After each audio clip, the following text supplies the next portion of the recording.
Hi everyone and welcome to my channel. For those new here, greetings. My name is Nikki and today I wanted to talk to you a little bit about different levels of fluency when you're learning a language. Now, there are plenty of videos out there, some of them really good, some of them with some interesting points of view on fluency. When are you fluent? What does it mean? And today I wanted to talk about just one particular aspect of that I don't hear mentioned very often. And that's a difference in level between different skill areas within a language that you're learning. So by skill areas, I'm talking about reading, writing, speaking, and listening. And I'm sure I can't be alone in this because I find that with every single language I learn, my skill levels are different in the passive skills compared to the active skills, and in particular speaking. And there is a reason for this. I'm pretty much a self-study student in most of my languages. There's a few I started off in high school, but these days I'm self-study again. And because of that, it's much easier for me to practice the passive skills than it is to practice active ones. So I find that across all my languages, my reading comprehension, my listening comprehension are the best. And my writing probably follows after that. And finally, speaking, because it's the activity I get the least chance to practice. And when we sort of say we're at, B2 level or something, I often wonder, do we mean across the board? Are we going with what we think the median level is? Or is that our best level, but our speaking is actually only A2? Or is it in fact that our comprehension's at C2, but we're only saying we're B2 because our lowest skill level is B2?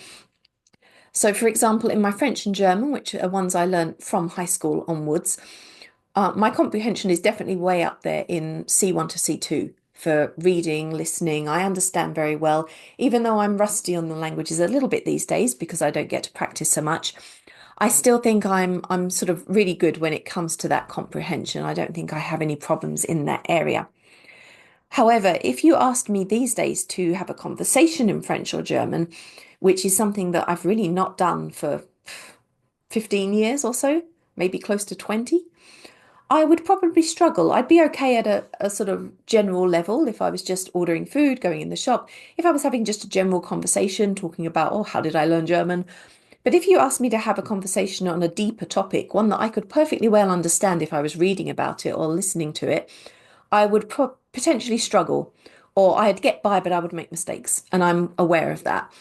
So, in terms of my speaking, I'd probably only call myself a B2, even if I'm definitely C1 to C2 in reading and in listening. In writing, I'm probably B2 to C1. But, potentially speaking, even B2 might be a bit generous. I might be more B1 to B2 when it comes to speaking these days because I just don't get to do it anymore. And that makes me think, is that a problem? Is that an issue? And I think it depends on your point of view and what you're trying to get out of the language. For me, now that I've moved to Australia, I'm not going across to Paris for the long weekends anymore that I used to do when I lived in England. So I don't have the opportunity to speak, but I also don't need to speak. I don't have anyone in the vicinity with me here who I need to speak to. So I'm not called upon to speak. And I think in that situation, it's not going to be a major concern for me that my speaking has dropped a little bit.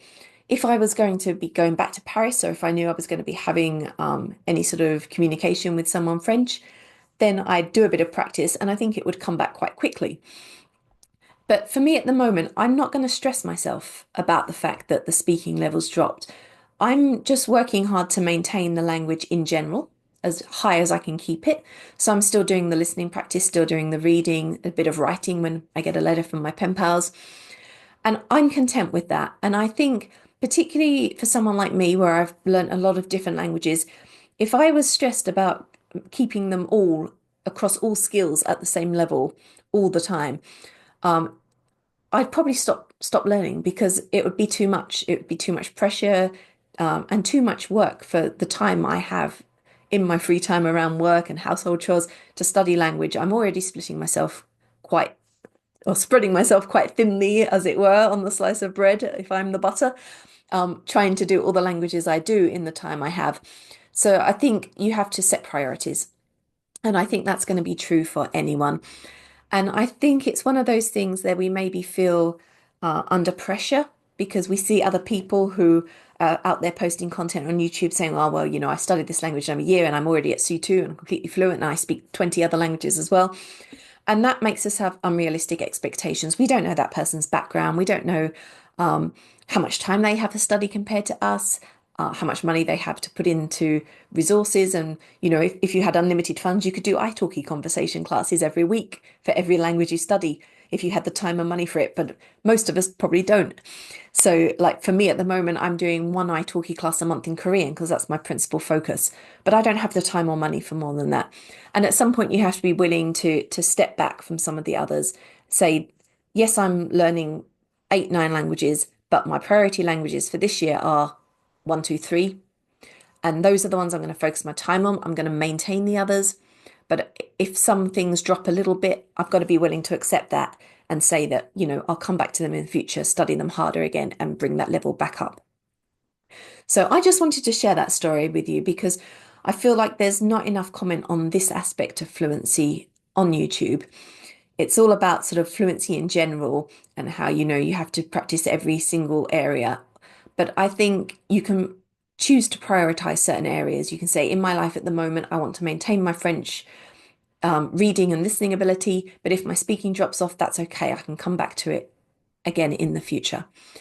And I think most people would surely be willing to admit that even if they say I'm C2 in a language, they might not be absolutely fully C2 in every single one of those areas of study.